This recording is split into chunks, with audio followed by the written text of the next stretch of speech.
تو گیا اس انداز سے ہے، تیرے چہرے کا اثر اعظم طارق کی تصویر سے ملایا جائے تو ذرا برابر فرق نہیں ہے۔ کیا کہوں، سناؤں کس سے قصہ غم، میرا غم گسار چلا گیا۔ عثمانی صاحب، آج شام کو آپ کی اعظم طارق سے ملاقات ہوگی، بتا دینا تیرا بیٹا سیٹ کے لیے نہیں، ابو بکر صدیق کے لیے کھڑا ہے۔ وَلَا تَقُولُوا لِمَنْ يُقْتَلُ فِي سَبِيلِ اللَّهِ أَمْوَاتٌ بَلْ أَحْيَاءٌ وَلَكِنْ لَا تَشْعُرُونَ۔ صدق اللہ العظیم۔ اپنے لہو سے روشن کر دی گلیاں اس ویرانے کی، اپنے لہو سے روشن کر دی گلیاں اس ویرانے کی، گرچہ تنگ بہت تھی راہیں شہر وفا کو جانے کی، جان تھی 100 وہ بھی دے دی پھر بھی رہے شرمندہ سے، جان تھی 100 وہ بھی دے دی پھر بھی رہے شرمندہ سے، دل والے خود ہی لکھ لیں گے کہانی اس افسانے کی۔ تیرا نام تو اسلام آباد ہے، لیکن تیری سرزمین سے ہمیشہ اسلام پسندوں کے جنازے نکلے۔ کبھی انہی شاہراہوں پر حبیب الرحمن صدیقی کا چہرہ خون آلود دنیا نے دیکھا، کبھی شعیب ندیم خون میں نہائے ہوئے انہی سرسبز و شاداب درختوں کے نیچے کشادہ شاہراہوں سے گزرے، کبھی انہی شاہراہوں پر علامہ اعظم طارق شہید رحمت اللہ علیہ کا خون گرا، کبھی ان شاہراہوں نے مولانا عبداللہ شہید جیسے بزرگ ہستی کو چہرہ خون سے رنگین کیے ہوئے دیکھا۔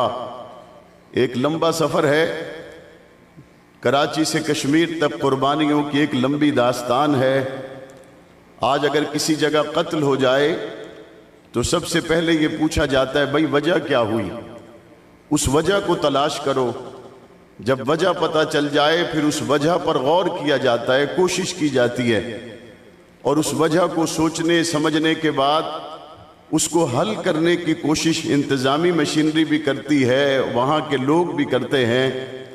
یہ 40 سال سے جو قربانیاں دی جا رہی ہے، کراچی کی شاہراہوں پر جو خون گرتا ہے، اسلام آباد اور کوئٹہ اور بلوچستان اور پشاور اور ہنگو اور پارا چنار کی شاہراہوں پر جو خون گرتا ہے، اگر آپ وجہ تلاش کریں گے تو ان کے پیچھے وجہ صرف اور صرف ابو بکر صدیق ہے، ان کے پیچھے وجہ صرف اور صرف حضرات صحابہ کرام ہیں، اہل بیت عظام ہیں۔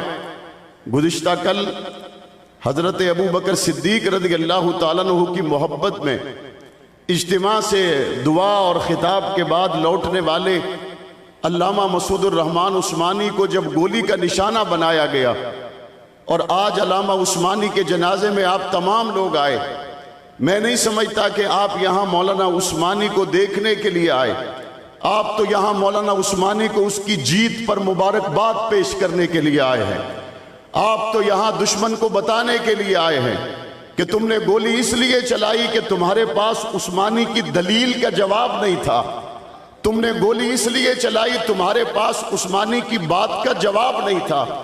گولی چلانا تو بزدل کا کام ہے، اور اگر گولی چلانے والا یہ سمجھتا ہے گولی چلانے سے مشن رکتا ہے، نظریہ رکتا ہے، پروگرام رکتا ہے، تو میں اس کو مخاطب کر کے یہ کہنا چاہتا ہوں اگر گولیوں سے نظریہ رکتا ہوتا تو آج اعظم طارق کے بعد معاویہ اعظم یہاں موجود نہ رہتا۔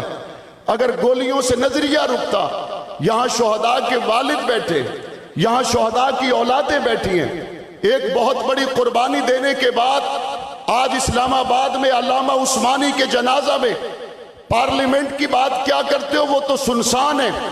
میں چیف جسٹس قاضی فائد عیسیٰ کو مخاطب کرتا ہوں، سپریم کورٹ کے تمام ججز کو مخاطب کرتا ہوں، انوار الحق کاکڑ کو مخاطب کرتا ہوں، بیٹھے ہوئے تمام سینیٹرز کو مخاطب کرتا ہوں، اور کہتا ہوں 40 سال سے اس ملک میں قربانیاں دینے والے آج اس عزم سے یہاں کھڑے، اور یہ کھڑے ہو کر آپ کو بتانا چاہتے ہیں قربانیاں دینے پر ہمارا مشن جھوٹا نہیں تھا، سچا تھا۔ بتاؤ، ہمارا مشن جھوٹا نہیں تھا، سچا تھا، ہمارا مشن پکا تھا، ہمارا مشن قرآن کے مطابق تھا۔ اگر گولی چلانے سے راستہ رکتا ہے تو اس جنازے میں جو عائشہ صدیقہ کی ناموس کے لیے گولی کھانے کو تیار ہاتھ کھڑا کر کے بتاؤ۔ صحابہ کی عزت کا قانون چاہتے، اس کے سوا کچھ نہیں چاہتے۔ علامہ اعظم طارق نے کہا تھا اگر میرے بچوں کی گردنیں کاٹ کر ایوان صدر میں ڈالنے سے ابو بکر کی عزت کا قانون بنتا ہے تو ہم تب بھی تیار ہیں، اور آج بھی اسی بات پر کھڑے۔ مجھے گزشتہ کل علامہ عثمانی کا چہرہ دیکھنے کا موقع ملا۔ میں نے کہا زندگی میں تجھے دیکھ کر میں اپنے بابا کو یاد کر لیا کرتا تھا، تو گیا اس انداز سے ہے، تیرے چہرے کا اثر اعظم طارق کی تصویر سے ملایا جائے تو ذرا برابر فرق نہیں ہے۔ مجھے امید ہے قیامت کے دن جب اٹھو گے اعظم طارق کے ساتھیوں میں ہوگے، حق نواز کے ساتھیوں میں ہوگے، ایثار کے ساتھیوں میں ہوگے۔ جب بھی میں نے کوئی بات کی غم بٹانے میں اول کھڑے ہونے والے کو مسعود الرحمان عثمانی کہتے ہیں۔ کبھی میں نے کہا حضرت یہ سازش ہوئی، یہ تکلیف پہنچی، کہا بیٹا حوصلہ رکھو۔ کبھی میں نے کہا حضرت یہ صورتحال فلاں رخ اختیار کر رہی ہے، کہا بیٹا حوصلہ رکھو۔ کبھی میں نے بتایا فلاں دفتر میں فلاں منصوبہ بنا، کہا بیٹا حوصلہ رکھو۔ اب میں کیا کہوں، سناؤں قصہ غم، میرا غم گسار چلا گیا۔ آج عثمانی نہیں ہے، وہ میرے پاس آنا چاہتے تھے، مجھ سے ملنا چاہتے تھے، آج میں خود یہاں آیا۔ یہ سارا مجمع مجھے لگتا ہے علامہ عثمانی نے ایک پنچایت کی شکل میں یہاں لا کر بٹھا دیا۔ عثمانی صاحب آج شام کو آپ کی اعظم طارق سے ملاقات ہوگی، بتا دینا تیرا بیٹا سیٹ کے لیے نہیں ابو بکر صدیق کے لیے کھڑا ہے۔ علامہ عثمانی آپ کی ملاقات ہوگی، اور میں اس بات کو جانتا ہوں آج زخموں سے جسم علامہ عثمانی کا چور ہے، اور زخمی دل آپ کے بھی ہیں۔ مجھے پتا ہے آپ کے دلوں میں دکھ تکلیف کا وہ سمندر ہے جس کو ختم تو نہیں کیا جا سکتا، لیکن اگر مرہم کی بات کی جائے تو میں مرہم کے لیے اتنا ضرور کر سکتا ہوں۔ اللہ کے رسول نے فرمایا حق پر ہونے کے باوجود اگر کوئی ایک قدم پیچھے ہٹے رب اس سے راضی ہوتا ہے۔ علامہ عثمانی تو میرے والد کا جانشین تھا، علامہ عثمانی تو اعظم طارق کی تصویر تھا، میں قدم پیچھے ہٹ کے تجھے سلام پیش کرتا ہوں۔